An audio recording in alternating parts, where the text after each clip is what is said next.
Según la autora Ana María Rabe, en su texto La memoria no es cosa del pasado, los retos de Colombia desde una perspectiva filosófica, en el fragmento cuarto de su texto, Paradojas y peligros, menciona que algunos críticos cuestionan en Colombia los puntos de partida y las medidas estatales en torno a lo que el discurso oficial llama la memoria de las víctimas, entendiendo por víctima una persona inocente y pasiva que sufre daños e injusticias, e identificando la memoria de las víctimas con la memoria del conflicto armado.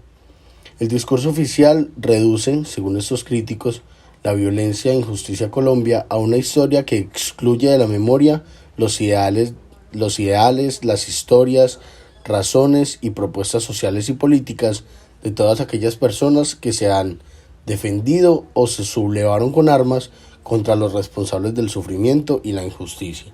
La perspectiva diferente de la historia que se propone en este texto podría mostrar orígenes, causas y motivos del conflicto bélico, así como procesos históricos aún vigentes y abiertos que se obviaron en una narración centrada en una idea general de víctima y enfocada solo en acontecimientos o capítulos violentos de la historia. El tema que proponemos analizar es crucial en la historia colombiana. Ha hecho, hace y hará parte de nuestro desarrollo como país, y aún así siempre ha estado basado en la desigualdad y en una lucha constante para no ser olvidado. Este consiste en el abandono a los campesinos colombianos y el desplazamiento de los mismos por conflictos armados en el país que se mantienen incluso hogaño. Sin embargo, ha sido un tema que, como lo mencionamos anteriormente, mantiene una lucha constante para no ser olvidado, y la desesperanza por ende se convierte en el pan de cada día.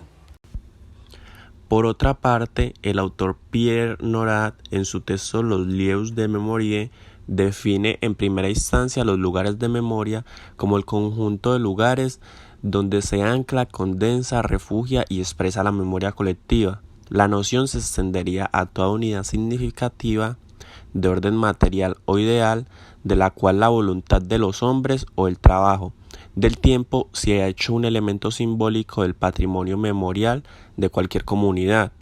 Es decir, no es cualquier lugar el que se recuerda, sino aquel donde la memoria actúa. No es la tradición, sino su laboratorio. Por ello, lo que hace del lugar un lugar de memoria es en tanto su condición de encrucijada, donde se cortan diferentes caminos de la memoria, como su capacidad para perdurar y ser incesantemente remodelado, reabordado y revisado. En este caso, y según el tema que venimos desarrollando, el campo se convertiría en el principal lugar de memoria para la subjetividad colectiva, que se reduce a la violencia y a la desesperanza del olvido. Por parte de los derechos, aunque estos están constitucionalmente establecidos y protegidos, la mayoría son vulnerados. Esto se evidencia en los asesinatos que vulneran el derecho a la vida, los secuestros que vulneran el derecho a la libertad y la falta de recursos que vulneran derechos a la educación, a una vida digna y entre otros. Ante esto, decidimos tomar una teoría de la autora Hannah Arendt, que parte de la frase «los refugiados son la vanguardia de los pueblos» y adaptarla a un contexto nacional. En su texto Nosotros los refugiados, la autora realiza una distinción entre los derechos humanos y los derechos civiles, reconociendo estos como derechos vinculados a la ciudadanía. Y menciona, esa relación es una trampa. Dice la Carta de Derechos Humanos que nacemos libres e iguales. El nacimiento sería entonces la garantía de los derechos. Esto es el acceso a la condición de ciudadanos. Eso es lo que le predicamos al mundo entero como gran conquista humanitaria, lo que nos decimos y nos creemos. Pues bien, el refugiado descubre que no es verdad si deja su región y solo se presenta ante otra alegando haber nacido humano. Lo importante son los papeles, y estos los concede el Estado. El Estado, la verdadera figura central de la política. Da cuenta de la adaptación de esta teoría, la desigualdad en la que viven los campesinos día a día y la falta de oportunidades de los mismos. Ante esto, el Estado pocas veces toma cartas en el asunto y por ende la protección del campo y los pertenecientes es casi nula, viviendo frente a la precariedad y los atropellos. El autor Edward Gibson, en su texto Autoritarismo subnacional, estrategias territoriales del control político en regímenes democráticos, relata la desigualdad que se puede presentar en diferentes zonas de un territorio nacional.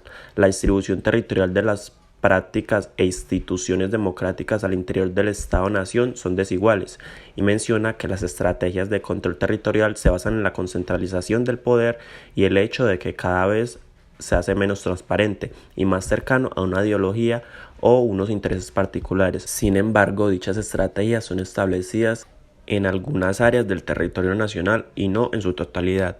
Esto podría dar una explicación al desamparo político de los campesinos y el hecho de que las políticas o las decisiones del gobierno puedan pasar fácilmente por encima de estas personas, por la búsqueda de unos intereses netamente particulares. Un ejemplo de esto pueden ser las fumigaciones de sustancias tóxicas y el fracking.